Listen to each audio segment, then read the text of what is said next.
back. Today I'm coming to you with my Orilium wrap up. I had quite a successful month after a bit of a rocky start where I got one TBR and then I got confused and lost it and started again, but I have done some achievements, which is nice. So Orilium is a readathon where you study courses, read books, to hopefully follow a career path.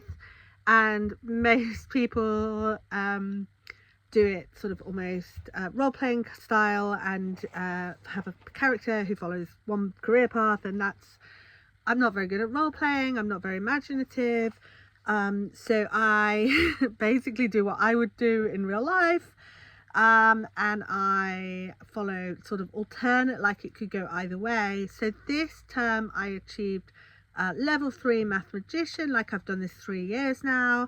Rift architect level 3, so I've done that 3 years ago. And thread mage level 1. A math magician is, like it sounds, a magician that uses maths. A rift architect opens portals and gets you places, and thread mage is a sort of crafty magician kind of person. So what I'm going to do, I'm not going to go into that too much. I'll pop the link if you want to join in. There's lots of stuff through the year which I get kind of a little bit overwhelmed by, so I don't ever bother doing that, but I do it there in April and August every year. There's a readathon. It's super supportive, they're super lovely people, and it's all on like Discord and YouTube and stuff, so I will pop the link for the sort of introduction down below, just in case you somehow stumbled along here and want to know what it's all about. But actually I'm going to go straight in now to talking about what books I've read and what books I thought I might read but didn't. So number 1, my subject was alchemy. I read 2 books for this subject. Oh, that's the other thing, is that you can read for 3 different levels, and for levels O is 1 book, Q you have to read the O book and a Q book, and D you have to read an O book, a Q book and a D book. So I read 2 books for alchemy. My first prompt was Sun on the Cover, and I planned to read The Rising Tide by Cleeves, and I actually read The Rising Tide by Cleeves. This is a group of people who were all students together, or rather they were all at school together. They went on this weird sort of mystic Christian retreat to an island, Lindisfarne, which is also known as Holy Island, and then they all bonded there, and they've all been friends for life in some ways, some more than others. And they go back on their reunion. They go on a reunion tour every 5 years. On the first one of those, one of them died, or sort of, she wasn't exactly one of them, but she was kind of related to them. And on this one, someone's died, and it's bringing back old feelings and cold cases and trying to work out what happened and why. So there's a lot of emotion, there's a lot of old friendships. I loved it.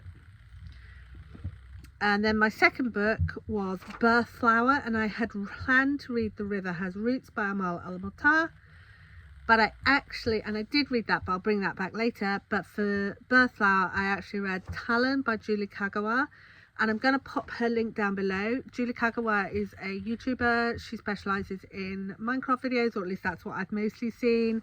My daughter in particular is a big fan, but I'm too. She's got a really easy to listen to voice. Like, I find her very helpful. So I have an auditory processing disorder. I don't always get on very well with listening.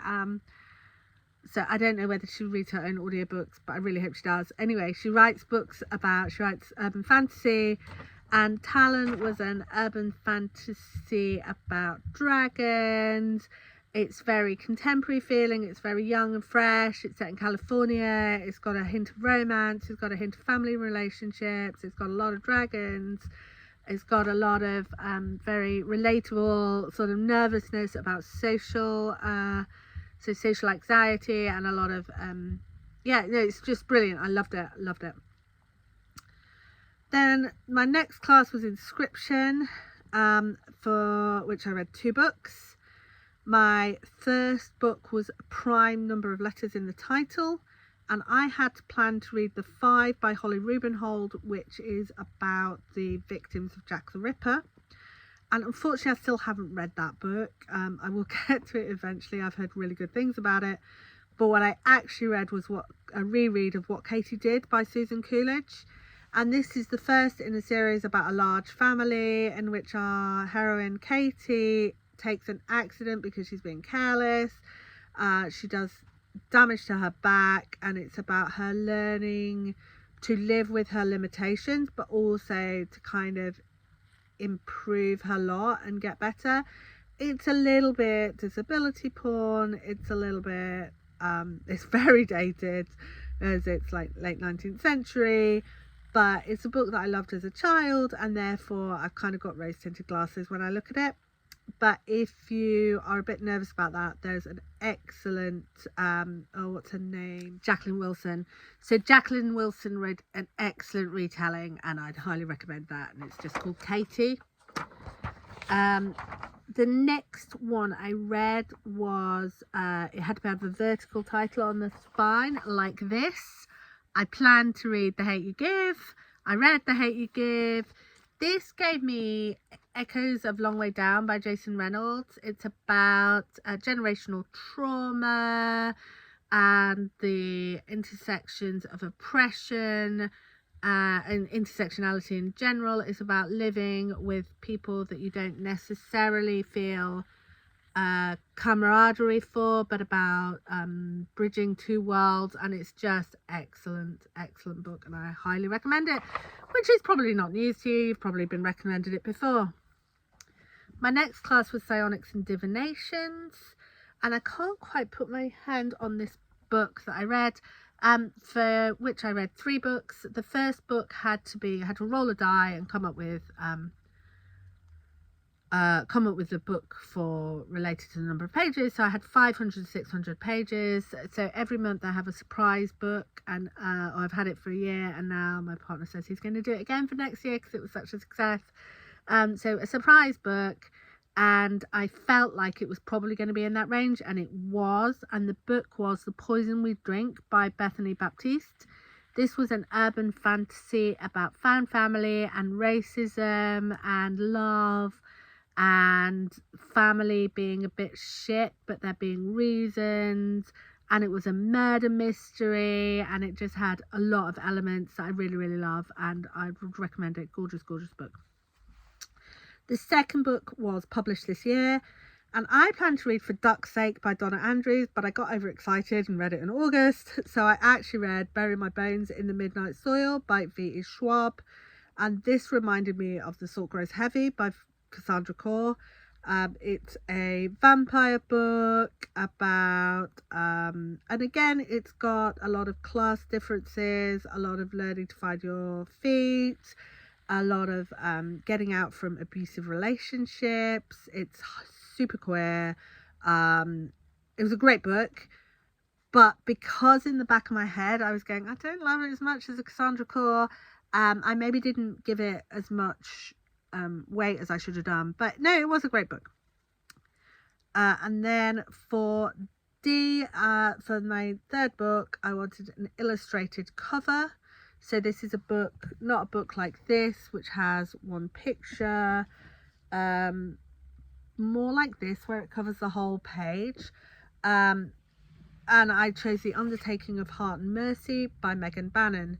This is I want to say it's a romantic fantasy, but not a romantasy, if that makes sense. Like, it's a fantasy with romance elements about 2 lonely people who live in this world, and the world building is excellent, with monsters, and it's all built around an undertaker's, and so Hart spends his time chasing down monsters and saving people and bringing the bodies that inevitably ensue back to Mercy, who's an undertaker.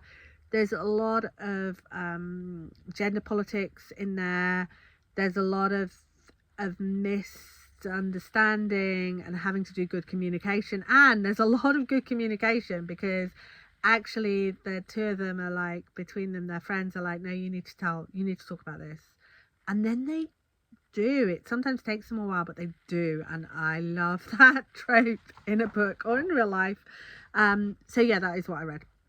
The Undertaking of Hart and Mercy by Megan Bannen. Then my next class was Conjuration, and my first was Circle on the Cover, and I had planned to read Girl, Woman, Other by Bernardine Evaristo, but I had a library book come in which only fit for this one, and I wanted to read it at that point, and that was Volatile Memory by Seth Haddon. And this is a sci-fi romance, heavy on the romance in a sci-fi world. I'd kind of expected it to be MilSF, but there were no explosions. Some people did get their faces melted off, so if that's your thing in a romance. But it's about someone who's escaping an abusive relationship, finding herself with this trans woman who's running from the transphobes in her life, and they end up in this cutesy sci-fi happy ever after romance, which is nice. You know, I'm glad they find each other. I'm glad they have that romance. I was looking for more MilSF and less romance when I picked this up, but if you like romance with a hint of sci-fi, this is the book for you. So the second book was borrowed from another TBR, and I had planned to, so you get to be in a guild, and I'm in the archivist, and every April and September the guild chooses together a book to read, and it was Babel by R F Kuang, which I have read, and I wasn't really in the mood to reread. So instead I read The River Has Roots by Amal El-Mohtar, which was on my TBR from earlier, but was also another guild's book club book. So it was another book club pick for some people for this readathon. And this was a retelling of the folk song The Two Sisters. And it was a modern fairy tale type, with one sister who she's being courted by someone she doesn't really like, but the rest of her family thinks is lovely. Only he turns out the reason she doesn't really like him is not, as they think, because she has a fairy lover who's going to run away and leave her and never come back for her. No, it's not because she's distracted elsewhere. It's because he's actually a really horrible person. And so there's shenanigans with the fairy lover and the human would-be lover, and in The Two Sisters, the older sister kills the younger sister, and then the younger sister comes back as either a swan or sometimes a swan briefly, but also as a harp to tell her story, and that's exactly what happens. She comes back as a swan, she comes back as a harp, tells the story about this man. In the song, it's normally tells the story about her sister killing her, but in the book it's about the sister is not the villain. It's about a really, really tight bond between the two sisters, and I really love that it takes this two sister relationship, jealousy relationship, and turns it into a loving sibling relationship. It feels really wholesome, really healthy.